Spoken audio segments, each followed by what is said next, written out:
Bapak Ibu semuanya, Shalom. Saya mengajak kita untuk melihat Mazmur 34 ayat 12 sampai dengan ayat yang ke-15. Saya bacakan buat Bapak Ibu semuanya, Mazmur 34 ayat 12 sampai dengan ayat yang ke-15. Marilah anak-anak, dengarkanlah aku, takut akan Tuhan akan kuajarkan kepadamu. Siapakah orang yang menyukai hidup, yang mengingini umur panjang untuk menikmati yang baik? Jagalah lidahmu terhadap yang jahat dan bibirmu terhadap ucapan-ucapan yang menipu. Jauhilah yang jahat dan lakukanlah yang baik. Carilah perdamaian dan berusahalah mendapatkannya. Dalam ayat yang ke-13 disebutkan tadi tentang bagaimana sebuah kehidupan itu adalah kehidupan yang berkualitas kalau kehidupan itu menjadi kesukaan bagi setiap orang yang menjalaninya, kemudian disertai dengan umur panjang, lalu juga bisa merupakan kehidupan yang dinikmati. Dan semuanya itu adalah sesuatu yang menurut pemazmur di sini bersumber dari takut akan Tuhan. Jadi takut akan Tuhan adalah bagian yang sangat penting yang kita lakukan dan kemudian akan menimbulkan sebuah hidup yang berkualitas dan hidup itu dapat dinikmati.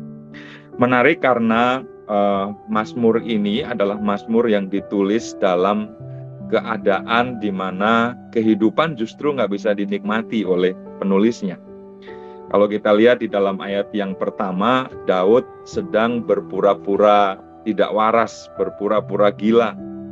Karena dia sedang dikejar-kejar bahaya, dikejar-kejar Saul, dikejar-kejar musuh, dan nyawanya terancam pada saat itu. Sehingga secara manusia jelas ini sebuah keadaan yang tidak bisa dinikmati, Bapak Ibu. Dia ada di dalam pelarian, dia ada di dalam penyamaran, berpindah dari satu tempat ke tempat yang lain, begitu seterusnya. Tetapi justru di dalam situasi dan kondisi seperti itu, dia menekankan satu hal ini, takut akan Tuhan, berharap kepada Tuhan. Karena hanya dengan takut akan Tuhan, maka kehidupan adalah sesuatu yang menyukakan. Kehidupan adalah sesuatu yang disertai dengan umur panjang. Kehidupan adalah sesuatu yang bisa tetap dinikmati. Nah, saya melihat ada beberapa bentuk dari takut akan Tuhan itu seperti apa yang dikemukakan oleh pemazmur. Pertama, saya melihat bahwa di dalam ayat yang ke-14, takut akan Tuhan itu diwujudkan dengan menjaga perkataan, menjaga ucapan, menjaga bibir, menjaga lidah kita. Bapak Ibu, banyak ayat di dalam Alkitab yang menekankan bagian ini. Menyatakan pentingnya menjaga ucapan atau perkataan kita sebagai bagian yang akan mengantarkan kita kepada kedamaian hidup, kepada hidup yang bisa dinikmati.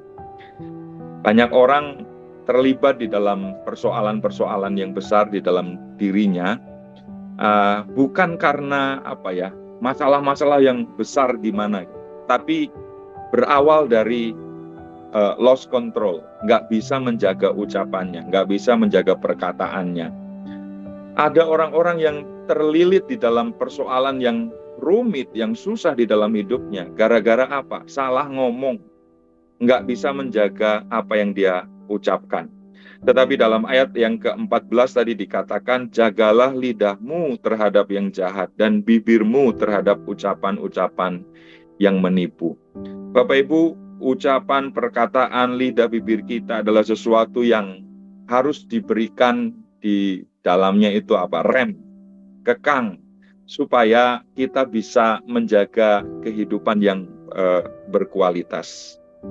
Menurut Yakobus pasal 3, lidah adalah bagian yang kecil di dalam diri kita.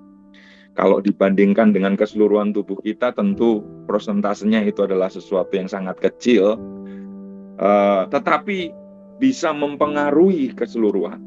Makanya digambarkan di dalam Yakobus pasal 3 itu, lidah itu seperti kekang pada mulut kuda ya. Kuda adalah gambaran kekuatan. Makanya biasanya mesin selalu ukurannya, patokannya itu horsepower ya. Tenaga kuda, sekian ribu tenaga kuda. Seperti itu ya. Untuk menunjukkan bahwa ini sesuatu yang kuat, sesuatu yang susah dikendalikan.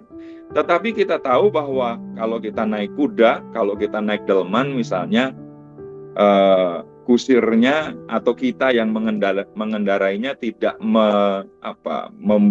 membuat kuda itu nurut atau manut sama kita karena kita pakai remote control kan.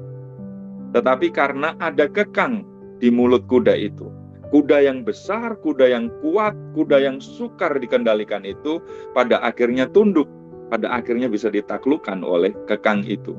Lalu digambarkan juga dengan kemudi kapal. Kapal yang besar, kemudinya setirnya kecil saja. Tetapi kemudi yang kecil itu bisa mengendalikan secara keseluruhan. Dan lidah juga digambarkan di dalam Yakobus 3 itu seperti api. Kecil tapi bisa membakar hutan yang luas. Beratus-ratus hektar bisa habis gara-gara awalnya api yang kecil saja.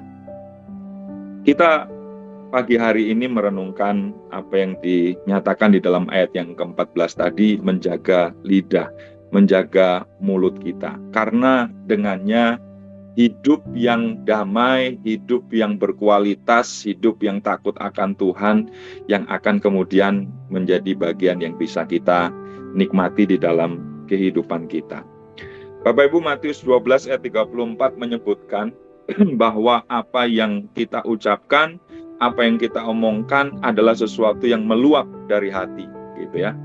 Karena itu kita kalau mau membereskan ucapan kita, bibir lidah kita, omongan kita, itu bukan menaruh kekang pada mulut kita secara letterleks, tetapi membereskan hati kita.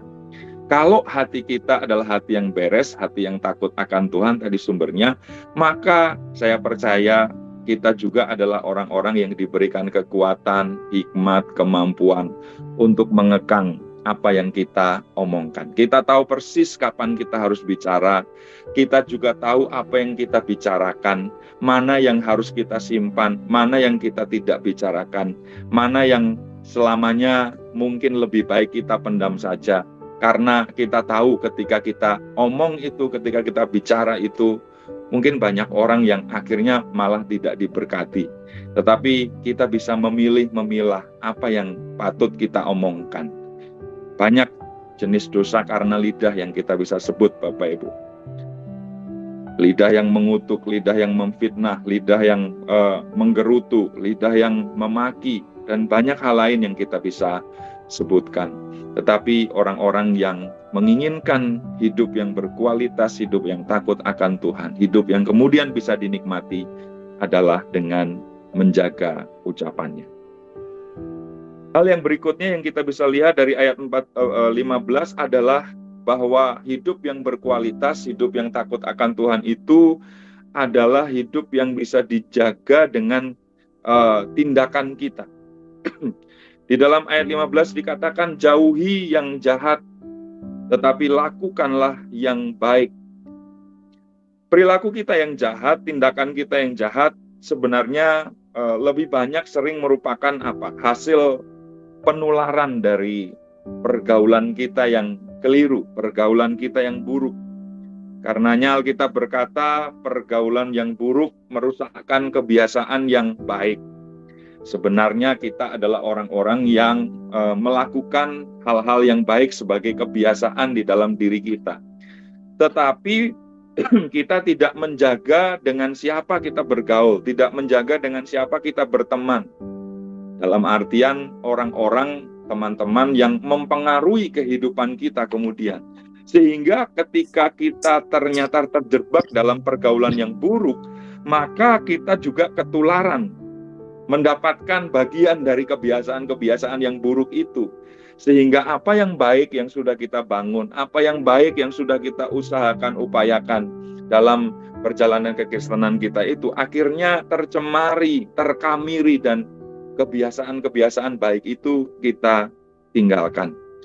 Memilih dengan siapa kita bergaul tentu adalah langkah bijak, langkah berhikmat di dalam kehidupan kita. Kalau kita bergaul dengan penjudi, bergaul dengan perokok, bergaul dengan mereka yang cara hidupnya tidak sehat, bergaul dengan mereka yang perkataan-perkataan atau tindakan-tindakannya adalah tindakan yang jahat, kita rentan dengan ketularan, karena pergaulan yang buruk itu merusak kebiasaan yang baik.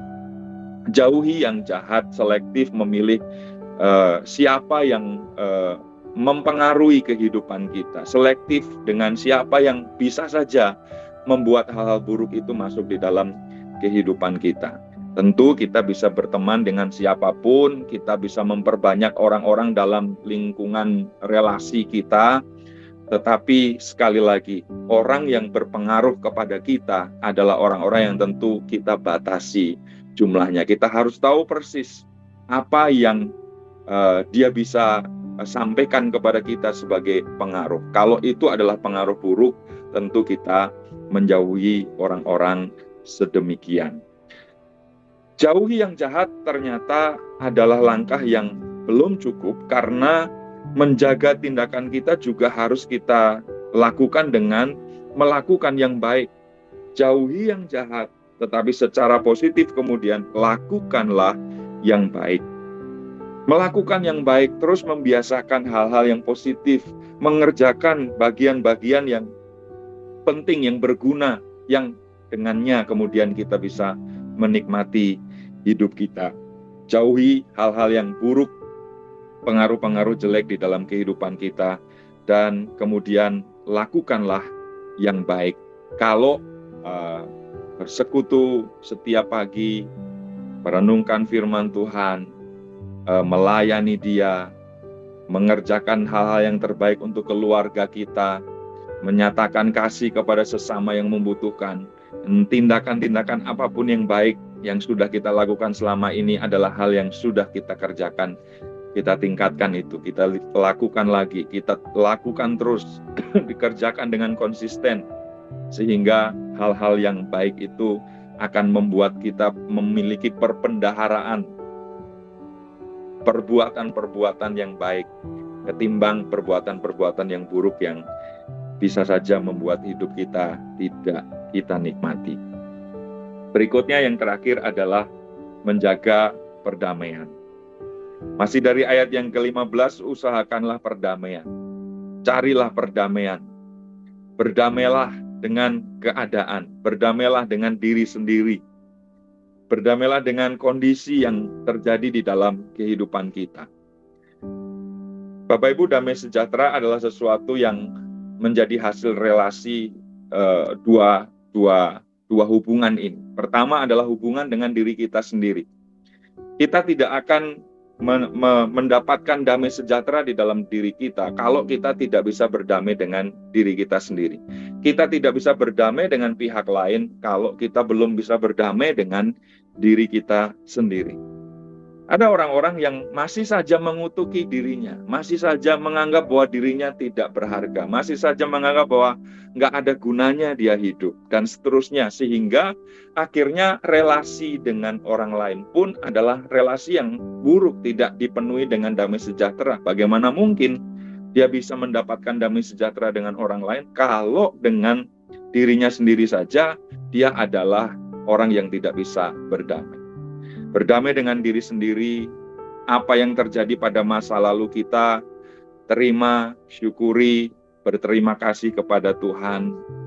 Saya berterima kasih untuk kulit yang hitam, saya berterima kasih karena lahir seperti ini, saya berterima kasih karena pada masa lalu mengalami hal-hal yang mungkin gak enak dalam kehidupan, tapi semuanya itu adalah bagian yang Tuhan izinkan terjadi. Damai, disyukuri masa lalu, disyukuri masa kini.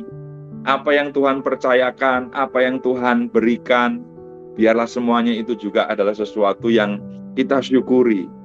Berdamai dengan masa depan, dalam arti percaya, berpengharapan di dalam Dia.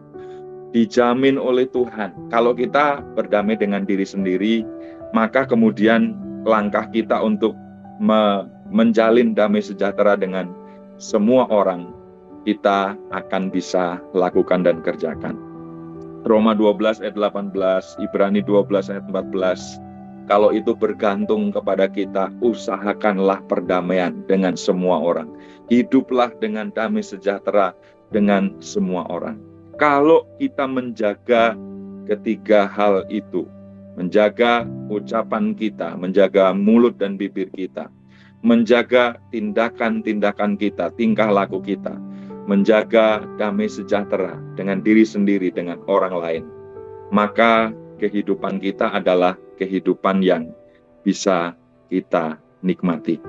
Saya berdoa bahwa setiap kita yang hadir dalam pertemuan Zoom ini adalah setiap pribadi yang bisa menikmati hidup, yang bisa membuat hidup makin hidup, yang berumur panjang, yang segala hal yang baik dianugerahkan dan dikaruniakan kepada kita, dan kehidupan itu adalah kehidupan yang bisa ditularkan sebagai sesuatu yang jadi berkat bagi orang lain.